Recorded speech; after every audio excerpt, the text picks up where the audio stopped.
Welcome back everyone. Welcome to Civil Services Study number 63. ये test series चल रही है यूपीपीसीएस के लिए हैं और 62 टेस्ट अभी तक कंप्लीट हो गए हैं। इस टेस्ट सीरीज की प्लेलिस्ट बना रखी है, वहां पर आप टेस्ट नंबर 1 से लेकर 63 तक पहुंच सकते हैं। डिस्क्रिप्शन बॉक्स में लिंक है उसका। तो चलिए स्टार्ट करते हैं। पहला प्रश्न क्या है, निम्नलिखित में से कौन सा शास्त्रीय नृत्य नहीं है। देखिए, भारत में दो प्रकार के नृत्य पाए जाते हैं, एक है शास्त्रीय नृत्य और दूसरा है लोक एवं जनजातीय नृत्य। तो कुचिपुड़ी, कथकली, मोहिनीअट्टम और गरबा। यहाँ पर कोई एक शास्त्रीय नृत्य नहीं है, यानी वो लोक नृत्य या जनजातीय नृत्य होगा।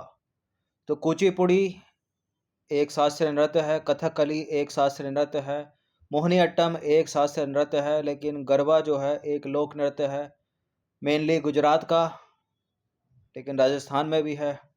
ठीक है, तो डी है इसका आंसर।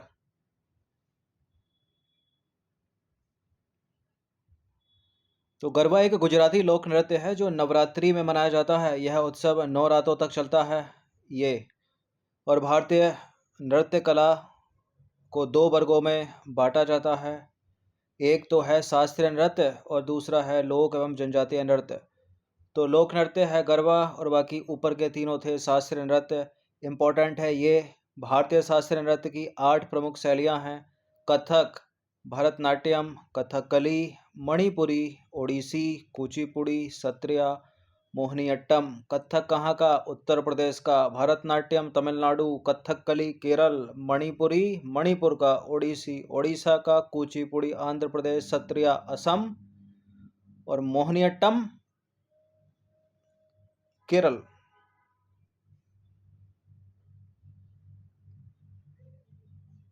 अब इसी से रिलेट करता हुआ ये एक प्रश्न है, निम्नलिखित को सही सुमेलित कीजिए। यह है शास्त्रीय नृत्य और यह है राज्य, जिस राज्य से वो संबंधित होंगे। मैच कर दीजिए। मोहिनीअट्टम कहाँ का, मणिपुरी कहाँ का, कुचिपुड़ी कहाँ का, कथक कहाँ का? अभी बताया था एक्सप्लेन करते हुए, याद रहा? मोहिनीअट्टम है केरल का, मणिपुरी मणिपुर का, ठीक है, कुचिपुड़ी आंध्र प्रदेश का, कथक के उत्तर प्रदेश। ठीक है, कथक उत्तर प्रदेश का, कथक कली अगर इसमें जोड़ दे तो केरल का हो जाएगा। तो सारे के सारे सही सुमेलित हैं ऑलरेडी। तो 1 2 3 4 वाला पकड़ लीजिए, यानी ए है इसका आंसर। तीसरा प्रश्न है, भावना रेड्डी और यामिनी रेड्डी का संबंध निम्नलिखित में से किस राज्य से है? कुचिपुड़ी, कथकली, सत्रिया, मणिपुरी। मणिपुरी मणिपुर का, सत्रिया असम का, कथकली केरल, कुचिपुड़ी आंध्र प्रदेश। तो किससे हैं ये भावना रेड्डी और यामिनी रेड्डी? ये संबंध रखती हैं कुचिपुड़ी से, यानी आंध्र प्रदेश के शास्त्रीय नृत्य से। देखिए, कुचिपुड़ी आंध्र प्रदेश का एक लोक नृत्य है और इस नृत्य शैली के प्रमुख नर्तकों में भावना रेड्डी, यामिनी रेड्डी, कौशल्या रेड्डी, राजा एवं राधा रेड्डी आदि शामिल हैं। तो इसका आंसर हो जाएगा ऑप्शन नंबर ए। ठीक है, एक शास्त्रीय नृत्य है ये। क्वेश्चन नंबर 4 पर आ जाइए। इल्तुतमिश किसका गुलाम था? हिस्ट्री का प्रश्न है। इल्तुतमिश को गुलामों का गुलाम कहा जाता है। इल्तुतमिश गुलाम था कुतुबुद्दीन ऐबक का, और कुतुबुद्दीन ऐबक गुलाम था किसका? मोहम्मद गौरी का। देखिए, इल्तुतमिश को गुलामों का गुलाम कहा जाता है क्योंकि यह कुतुबुद्दीन ऐबक का गुलाम था, जो कुतुबुद्दीन ऐबक मोहम्मद गौरी का गुलाम था, यानी खुद भी कुतुबुद्दीन ऐबक लिखा है, इल्तुतमिश किसका गुलाम था? इल्तुतमिश मोहम्मद गौरी, कुतुबुद्दीन ऐबक का गुलाम था। ठीक है, यही तो बोला है। इल्तुतमिश कुतुबुद्दीन ऐबक का गुलाम, कुतुबुद्दीन ऐबक मोहम्मद गौरी का गुलाम। ठीक है, गुलामों का गुलाम इल्तुतमिश। इल्तुतमिश किसका गुलाम? कुतुबुद्दीन ऐबक का, और कुतुबुद्दीन ऐबक खुद भी एक गुलाम किसका? मोहम्मद गौरी का। पांचवा प्रश्न है, किसके शासनकाल के दौरान 1857 में कलकत्ता, मद्रास और बॉम्बे में 3 विश्वविद्यालयों की स्थापना हुई थी? Lord Canning, Lord Curzon, Lord Irwin, Lord Cornwallis. ये प्रश्न है मॉडर्न हिस्ट्री का, और इसका उत्तर कर्जन तो नहीं है। इसका उत्तर एलिमिनेट करें, इसका उत्तर इरविन भी नहीं है, इसका उत्तर लॉर्ड कॉर्नवालिस भी नहीं है, इसका उत्तर है लॉर्ड कैनिंग। ये जितने भी सीरीज चल रही हैं इनकी आप फुल टेस्ट सीरीज प्राप्त कर सकते हो। ये नंबर इस पर कॉल है, व्हाट्सअप करके सब्सक्राइब रखेगा सिविल सर्विसेज स्टडी चैनल को। देखिए लॉर्ड कैनिंग के शासनकाल की बात करें तो 1856 से 1862 तक इसका शासनकाल रहा। इसके शासन में क्या क्या घटनाएं हुई। 1857 का विद्रोह हुआ। 1857 में कलकत्ता, मद्रास और बॉम्बे में 3 विश्वविद्यालयों की स्थापना हुई। ईस्ट इंडिया कंपनी का उन्मूलन हुआ और ब्रिटिश महारानी भारत सरकार अधिनियम 1858 को सत्ता का हस्तांतरण हुआ। और 1861 का इंडियन काउंसिल एक्ट यानी भारतीय परिषद अधिनियम भी इसी के शासनकाल में पारित हुआ। क्वेश्चन नंबर 6 पर आ जाइए। इनके शासनकाल के दौरान पहला कारखाना अधिनियम पारित किया गया था। इनमें से किसी एक की बात हो रही है। और इनके द्वारा वर्नैकुलर प्रेस एक्ट को निरस्त कर दिया गया। इन्हें भारत में स्थानीय स्वशासन का जनक कहा जाता है। उपरोक्त कथन निम्नलिखित में से किस गवर्नर जनरल की बात कर रहे हैं। अगर आपको पहली लाइन से नहीं समझ में आया होगा, दूसरी से भी बाउंस मार गया होगा, लेकिन इससे तो पता कर ले जाओगे स्थानीय स्वशासन का जनक कौन है भारत में। ये सारी चीज़ें पता होनी चाहिए आपको। ये ल्यूसेंट में भी लिखी हैं, जीके की जो बुक आती है कि भारत में इतिहास में स्थानीय स्वशासन का जनक कौन है, लॉर्ड रिपन है। पुलिस सेवा का जनक कौन है, लॉर्ड कॉर्नवालिस। सिविल सेवा का जनक कौन है, लॉर्ड कॉर्नवालिस। ठीक है, ये सारी चीज़ें पता होनी चाहिए। सहायक संधि कौन लेकर आया, Lord Wellesley. Doctrine of lapse यानी राज्य हड़प नीति कौन लेकर आया, लॉर्ड डलहौजी। रेलवे लाइन चलाने वाला कौन, टेलीग्राफ लाइन चलाने वाला कौन, ये सब डलहौजी ने किया। तो ये सारी चीज़ें पता होना चाहिए। बंगाल का विभाजन किसने किया, कर्जन ने। बहुत पूछते हैं एग्जाम में। देखिए पहला कारखाना अधिनियम 1881 में पारित किया गया। 1882 में उनके द्वारा वर्नाकुलर प्रेस एक्ट को निरस्त कर दिया गया। उनके किसके द्वारा, लॉर्ड रिपन के द्वारा। लॉर्ड रिपन के शासनकाल के दौरान स्थानीय स्वशासन का गठन किया गया था और एल्बर्ट विल विवाद उत्पन्न हुआ, जिसके बाद हंटर कमीशन ऑन एजुकेशन आया 1882 में। ये सारी की सारी चीज़ें हुई लॉर्ड रिपन के शासनकाल में। क्वेश्चन नंबर 7 पर आ जाइए। ये प्रश्न है ज्योग्राफी का। परिवेशी तटवर्ती क्षेत्रों के तापमान को कम करने के लिए निम्नलिखित में से कौन से 2 महासागरीय धाराएं उत्तरदायी हैं। वेगुएला धारा, क्यूरोसिबो धारा, ब्राज़ील धारा, कैनेरी धारा, गल्फ स्ट्रीम धारा। नीचे दिए गए विकल्पों में सही विकल्प का चयन कीजिए। प्रश्न क्या पूछना चाह रहा है, परिवेशी तटवर्ती क्षेत्रों में तापमान को कम करने के लिए निम्नलिखित में से कौन सी 2 महासागरीय धाराएं उत्तरदायी हैं। और 2 ही बतानी है आपको, 2 पूछ रहा है। देखिए तापमान को कम कर देंगी यानी ये ठंडी जाल धाराओं की बात कर रहा है, यानी कोल्ड करंट की बात कर रहा है। थोड़ा ध्यान दीजिए इस पर। इस तरह के प्रश्न एग्जाम में मिलेंगे अवश्य। और इसके अगर हम विकल्प को देखें तो 2 की ही बात कर रहा है। तो ठंडी और गर्म जलधाराएं इंपॉर्टेंट है, एग्जाम में पूछ ली जाती हैं। तो वेगुएला जो कि एक ठंडी जलधारा है, क्यूरोसिबो जो कि एक गर्म जलधारा है, ब्राज़ील जो कि एक गर्म जलधारा है, कनेरी जो कि एक ठंडी जलधारा है, गल्फ स्ट्रीम जो कि एक गर्म जलधारा है। तापमान को तो वही कम करेगी ना जो ठंडी जलधारा होगी। यानी यहाँ पर वेगुएला और कैनेरी आंसर हो गया, यानी ए और डी को पकड़ लीजिए और सही हो जाएगा उत्तर। ए और डी किसमें, सी हो गया इसका आंसर। देखिए वेगुएला धारा और कनेरी धारा दोनों जो हैं ठंडी महासागरीय धाराएं हैं, यानी कोल्ड करंट्स हैं, जो सीमावर्ती तटीय क्षेत्रों के तापमान को कम करने में भूमिका निभाती हैं। वेगुएला धारा की बात करें तो एक कोल्ड करंट है, महासागरीय ठंडी धारा है, तो जो दक्षिणी अफ्रीका के पश्चिमी तट के साथ बहती है। यह दक्षिण अफ्रीका और नामीबिया के तटों पर अंटार्कटिक से ठंडा जल लाकर सीमावर्ती तटीय क्षेत्रों के तापमान को कम करने के लिए उत्तरदायी है। बात करें कैनेरी की तो कैनेरी भी एक कोल्ड करंट है, ठंडी महासागरीय धारा है, जो अफ्रीका के पश्चिमी तट के साथ अटलांटिक महासागर से जिब्राल्टर के जलडमरू मध्य की ओर बहती है। यह आर्कटिक से निकलती है और कनारी द्वीप समूह के तटों पर ठंडा पानी लाती है। कनेरी धारा का औसत तापमान लगभग कितना है, 12 से 16 डिग्री सेल्सियस फ़ारेनहाइट में इतना लिखा है। इसलिए वेगुएला धारा और कनेरी धारा दोनों सीमावर्ती तटीय क्षेत्रों के तापमान को कम करने के लिए उत्तरदायी हैं। ए और डी, उसका आंसर हो जाएगा सी। कुछ एडिशनल ले लीजिए, जैसे कि ब्राज़ील धारा एक गर्म जलधारा है, क्यूरोसिबो एक गर्म जलधारा है। ब्राज़ील एक गर्म जलधारा कहाँ की, दक्षिण अमेरिका के पूर्वी तट के साथ बहती है। महासागर के जल का तापमान कितना बढ़ा देती है, 25 से 30 डिग्री सेल्सियस। उष्णकटिबंधीय अटलांटिक महासागर से निकलती है और ब्राज़ील और दक्षिण अमेरिका के तटों पर गर्म जल लाती है। क्यूरोसुबो की बात करें तो ये भी एक गर्म जलधारा है, जापान और फिलीपींस के पूर्वी तटों के साथ बहती है। गल्फ स्ट्रीम की बात करें, बहुत प्रश्न बने एग्जाम में गल्फ स्ट्रीम से, इंपॉर्टेंट है। गल्फ स्ट्रीम एक गर्म महासागरीय धारा है जो संयुक्त राज्य अमेरिका के पूर्वी तट के साथ साथ मैक्सिको की खाड़ी से और पश्चिमी यूरोप की ओर बहती है। यह उष्णकटिबंधीय अटलांटिक महासागर से निकलती है और संयुक्त राज्य अमेरिका और यूरोप के तटों पर गर्म जल लाती है। गल्फ स्ट्रीम का औसत तापमान लगभग कितना है? 20 से 25 डिग्री सेल्सियस फ़ारेनहाइट में इतना।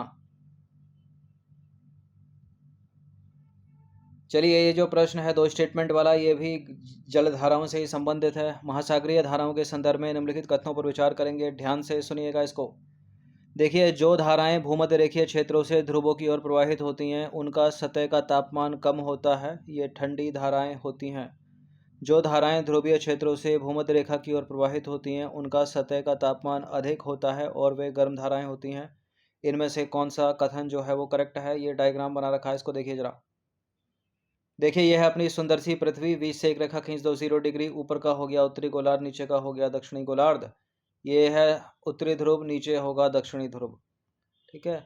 अब जो जलधाराएं यहाँ होंगी भूमध्य रेखा पर और जो जाएंगी ध्रुवों की तरफ, चाहे ऊपर की तरफ चले जाओ नीचे की तरफ चले जाओ, एक ही बात है। तो यहाँ गर्म जलधाराएं होंगी ना, क्योंकि पर्याप्त मात्रा में सूर्य का प्रकाश तो यहीं पाया जाता है। ऊपर ठंडा है दोनों गोलार्धों में, ठीक है, क्योंकि ध्रुव है।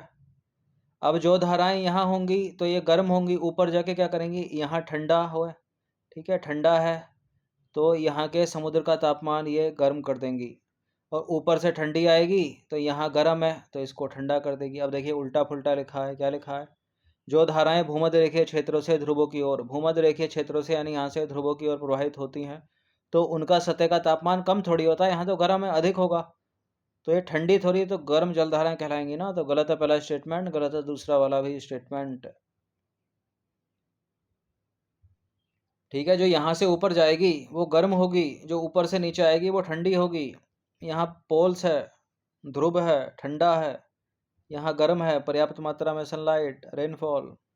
सबसे ज़्यादा उष्णकटिबंधीय वर्षा वन नहीं होते हैं, भूमध्य रेखा जहाँ से गुजरती है। तो फिलहाल ये दोनों के दोनों हैं इनकरेक्ट। इसका आंसर हो जाएगा ऑप्शन नंबर डी, कोई भी सही नहीं है। देखिए, महासागरीय धाराएं सतही जल के बड़े समूह हैं जो महासागरों के चारों ओर एक नियमित प्रतिरूप में परिचालित होते हैं। केवल धारा में जल आगे बढ़ता है जबकि उसके किनारे और नीचे का जल लगभग स्थिर रहता है। जो भूमध्य रेखीय क्षेत्रों से ध्रुवों की ओर प्रवाहित होती हैं उनका सतह का तापमान अधिक होता है, ये गर्म धाराएं होती हैं।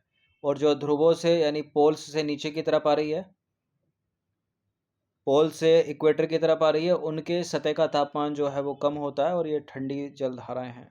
तो दोनों के दोनों इनकरेक्ट हैं। अब आ जाइए क्वेश्चन नंबर 9 पर। निम्नलिखित में से कौन सी महासागरीय धारा अपने तापीय गुणों के संदर्भ में अन्य 3 से भिन्न है? कनेरी धारा, फ्लोरिडा धारा, गल्फ स्ट्रीम, उत्तरी अटलांटिक बहाव। अन्य 3 से भिन्न कैसे होगी वो? अन्य 3 गर्म होंगी, वो एक ठंडी होगी, या अन्य 3 ठंडी होंगी, वो एक गर्म होगी। तो गल्फ स्ट्रीम जो कि एक गर्म जलधारा है, फ्लोरिडा जो कि एक गर्म जलधारा है, उत्तरी अटलांटिक बहाव जो कि एक गर्म जलधारा है, कनेरी हो गई कोल्ड। तो यही होगी सबसे अलग, ए है इसका आंसर। तो ये भी एक तरीका है प्रश्न को पूछने का। तो कनेरी जो है ठंडी जलधारा, फ्लोरिडा गर्म, गल्फ स्ट्रीम गर्म, अटलांटिक बहाव गर्म। अब 10वां प्रश्न है, जैसे ही नदी मैदान में प्रवेश करती है यह मुड़ जाती है। देखिए, मैदान में प्रवेश करके मुड़ गई और बड़े मोड़ बनाती है जिसे डैश के रूप में जाना जाता है। बैल धनुष, तटबंध, बाढ़ के मैदान, विसर्प। क्या बना गई यह नदी? जैसे ही नदी मैदान में प्रवेश करती है यानी प्लेन एरिया में प्रवेश करती है तो मुड़ जाती है और बड़े मोड़ बनाती है। इन मोड़ को कहते हैं, क्या लगाएं इसका आंसर? ये बनाती है विसर्प, डी है इसका आंसर। देखिए, जब नदी मैदान में प्रवेश करती है तो मुड़ जाती है और बड़े मोड़ बनाती है जिसे विसर्प कहते हैं। इंपॉर्टेंट है प्रश्न ये। क्वेश्चन नंबर 11 पर आ जाइए। निम्नलिखित कथनों पर विचार करेंगे। 2 कथन है यहाँ पर, कौन सा इसमें सही है? पृथ्वी को जो सूर्यताप प्राप्त होता है वह दीर्घ तरंगों के रूप में होता है। गर्म होने के बाद पृथ्वी अपने आप में एक विकिरण पिंड बन जाती है और यह लघु तरंगों के रूप में वातावरण को ऊर्जा प्रदान करती है। ये दोनों के दोनों स्टेटमेंट गलत हैं। ठीक है, क्योंकि पृथ्वी को जो सूर्यताप प्राप्त होता है वो लघु तरंगों के रूप में प्राप्त होता है और गर्म होने पर पृथ्वी एक विकिरण पिंड बन जाती है और यह दीर्घ तरंग के रूप में वातावरण को ऊर्जा देती है। तो ऊपर का नीचे, नीचे का ऊपर, एक शब्द की वजह से गलत हो गया दोनों के दोनों। सूर्य के प्रकाश से जो पृथ्वी पर ऊष्मा आ रही है वो रेडिएशन की प्रोसेस से आ रही है, विकिरण की प्रक्रिया के द्वारा आ रही है। डी है फिलहाल इसका आंसर। देखिए, पृथ्वी को जो सूर्यताप प्राप्त होता है वह लघु तरंगों के रूप में होता है, न कि दीर्घ तरंगों के रूप में। गर्म होने के बाद पृथ्वी स्वयं में एक विकिरण पिंड बन जाती है और यह दीर्घ तरंगों के रूप में वातावरण को ऊर्जा प्रदान करती है। यह ऊर्जा नीचे से वातावरण को गर्म करती है। इस प्रक्रिया को स्थलीय विकिरण के रूप में जाना जाता है। दीर्घ तरंग विकिरण वायुमंडलीय गैसों द्वारा, विशेष रूप से कौन कौन सी गैसें, कार्बन डाइऑक्साइड और अन्य ग्रीन हाउस गैसों द्वारा अवशोषित की जाती है। देखिए, इस प्रकार वायुमंडल अप्रत्यक्ष रूप से पृथ्वी के विकिरण से गर्म होता है, बदले में वातावरण विकिरण करता है और अंतरिक्ष में गर्मी पहुंचाता है। अंत में सूर्य से प्राप्त ऊष्मा की मात्रा को अंतरिक्ष में वापस कर दिया जाता है, जिससे पृथ्वी की सतह और वातावरण में एक स्थिर तापमान बना रहता है।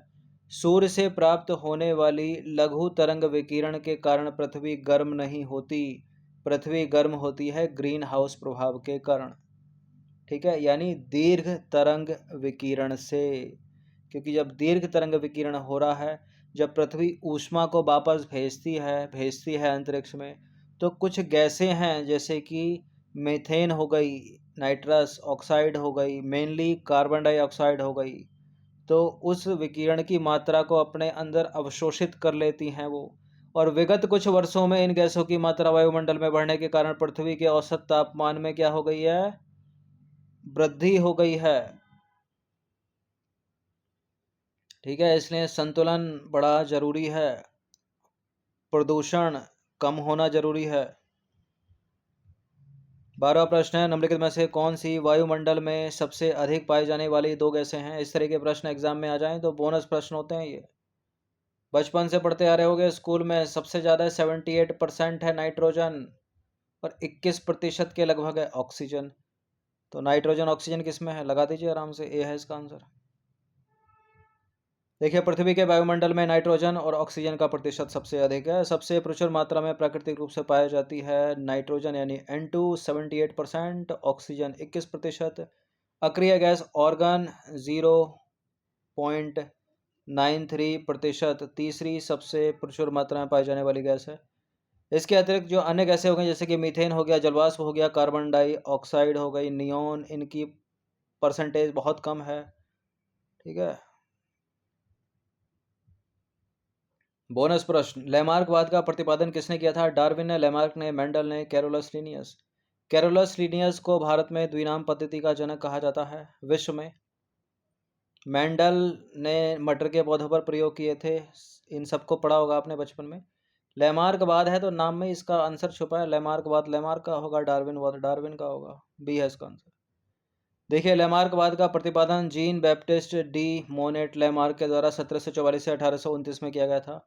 यह सिद्धांत इस सिद्धांत पर आधारित था कि किसी व्यक्ति के जीवन काल के दौरान उसमें होने वाले सभी शारीरिक परिवर्तन उसकी संतानों को विरासत में मिलते हैं। उदाहरण के तौर पर कई बार उपयोग करने पर किसी अंग का विकास होना। नंबर 14 पर आ जाइए। नंबर 14 है, एक रोग है, क्वाशियोर रोग किसकी कमी के कारण होता है। प्रोटीन, वसा, विटामिन, कार्बोहाइड्रेट। क्वाशियोर रोग किसकी कमी के कारण होता है, यह होता है प्रोटीन की कमी के कारण, बी है इसका आंसर। देखिए, प्रोटीन कुपोषण या क्वाशियोर ज़्यादातर ऐसे भौगोलिक क्षेत्रों में बसे लोगों में पाया जाता है जिनके पास खाद्य पदार्थ के सीमित संसाधन है। यह सबसे अधिक ऐसे बच्चों में देखा जा सकता है जिनके आहार में प्रोटीन और कैलोरी की कमी होती है। नंबर 15 पर आ जाइए। निम्नलिखित कथनों पर विचार करेंगे, दो स्टेटमेंट वाला यह प्रश्न है। पहला स्टेटमेंट है, भारत की मिट्टियों में काली मिट्टी सर्वाधिक उपजाऊ मिट्टी है। काली मिट्टी दो प्रकार की होती है, खादर और बांगर। कौन सा सही है इसमें। इस टेस्ट सीरीज में ये तीसरा ऐसा प्रश्न है जो स्टेटमेंट वाला था, 2 स्टेटमेंट वाला। शुरू के 2 गलत हो गए, मतलब उन दोनों का आंसर डी था। देखिए, भारत की मिट्टियों में काली नहीं बल्कि एलुवियल सॉइल यानी जलोढ़ मिट्टी सबसे अधिक उपजाऊ है, गलत है पहला स्टेटमेंट। और जलोढ़ मिट्टी 2 प्रकार की होती है, खादर और बांगर, ना कि काली मिट्टी, तो गलत है दूसरा वाला स्टेटमेंट भी। तो 3 स्टेटमेंट वाले 3 प्रश्न थे, तीनों के तीनों गलत हैं वो, और तीनों में आंसर है डी, कोई नहीं। प्रश्न इंपॉर्टेंट है ये भी। देखिए, भारत की मिट्टियों में जलोढ़ मिट्टी यानी एलुवियल सॉइल इसको इंग्लिश में बोलते हैं, सब सर्वाधिक उपजाऊ मिट्टी है। जलोढ़ मिट्टी कितने प्रकार की? 2 प्रकार की। कौन सी? खादर और बांगर। अब इसमें ये चीज़ बड़ी इंपॉर्टेंट है, पुरानी जलोढ़ को बांगर कहते हैं, जबकि नदियों के आसपास के क्षेत्र में प्रतिवर्ष बहाकर लाई जाने वाली नवीन और अधिक उपजाऊ मृदा को खादर कहा जाता है। इस चीज़ को हमेशा याद रखिएगा कि नई जलोढ़ है खादर और पुरानी जलोढ़ है बांगर। और जो बांगर है ना, बांगर वो कम उपजाऊ है, खादर अधिक उपजाऊ है। जो नई जलोढ़ है वो अधिक उपजाऊ है, तो खादर मृदा बांगर की अपेक्षा अधिक उपजाऊ है। तो दोनों के दोनों इनकरेक्ट हैं। तो ये 15 प्रश्न थे, इनकी प्रैक्टिस कर लीजिएगा। धन्यवाद। और इस टेस्ट सीरीज़ की फुल टेस्ट सीरीज़ प्राप्त कर सकते हो पे टेलीग्राम ग्रुप में जुड़कर। ये नंबर है, इस पर कॉल या व्हाट्सअप करके, ठीक है, 9560112583। धन्यवाद।